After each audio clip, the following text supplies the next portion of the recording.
प्यारे बच्चों और अन्य श्रोतागण, आप सभी का हमारे YouTube चैनल में बहुत बहुत स्वागत है। आज हम विश्व स्ट्रोक दिवस के मौके पे यानी कि विश्व पक्षाघात दिवस के अवसर पे आप लोगों के बीच उपस्थित हुए हैं और यह दिवस क्यों मनाया जाता है इसके बारे में हम जानकारी देंगे और स्ट्रोक से संबंधित कुछ महत्वपूर्ण जानकारियाँ आप लोगों को बताने जा रहे हैं। तो विश्व पक्षाघात दिवस मनाने का उद्देश्य यही है कि आम जनता में इसके प्रति अवेयरनेस क्रिएट किया जाए, जागरूकता पैदा किया जाए और इससे बचने के उपाय बताए जाए। साथ ही संबंधित विभाग को भी अलर्ट किया जाता है कि इससे बचने के लिए क्या क्या उपाय किए जाए सरकारी स्तर से, विभागीय स्तर से।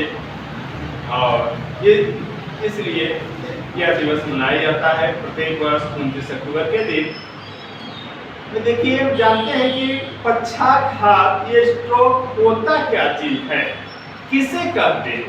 तो स्ट्रोक किसी कारणवश यदि हमारे ब्रेन यानी दिमाग की धमनियों में रक्त का संचार अवरुद्ध हो जाए या धमनियां फट जाती है, इसी स्थिति को हम स्ट्रोक या पक्षाघात कहते हैं। इसके वजह से हमारे शरीर का कोई अंग निष्क्रिय हो जाता है, बोलने में दिक्कत होता है, डेथ भी हो जाता है, विकलांगता आ जाती है। वो डिपेंड करता है कि ब्रेन के किस भाग में स्ट्रोक हुआ है और कैसा स्ट्रोक हुआ, उसकी गंभीरता पे निर्भर करता है। आज के दिन में या आने वाले दिनों में ऐसा लगता है कि हर तीसरा सबसे बड़ा कारण जो है मृत्यु का वो स्ट्रोक होगा और इसको बहुत ही आसानी से इससे बचा जा सकता है अगर थोड़ा सा ध्यान दिया जाए तो। इसका होने का मुख्य कारण है, इसके रिस्क फैक्टर कौन कौन है, किसको किसको हो सकता है, ज्यादा ध्यान देना चाहिए। तो एक तो घर के बुजुर्ग लोग हैं, एज फैक्टर बहुत मायने रखता है, उनको ध्यान रखने की जरूरत है।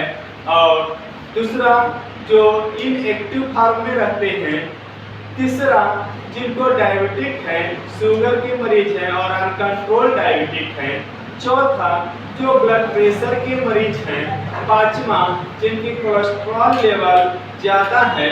पांचवा जिनकी वेट थोड़ा ज़्यादा है और वो भी थोड़ा सा ऊपर के ओर का वेट ज़्यादा है और बैठ करके काम करते हैं, ऐसे लोग रिस्क फैक्टर होते हैं, उनको थोड़ा ध्यान देने की जरूरत होती है।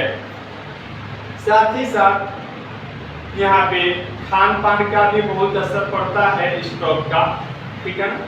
जैसे जो लोग ज़्यादा तला भुना चीज़ें खाते हैं, ज़्यादा घी तेल वाले चीज़ें खाते हैं और इनएक्टिव फॉर्म में रहते हैं, ज़्यादा फिजिकल एक्टिविटी नहीं करते हैं, तो ऐसे लोग को होने के चांसेस ज़्यादा रहता है।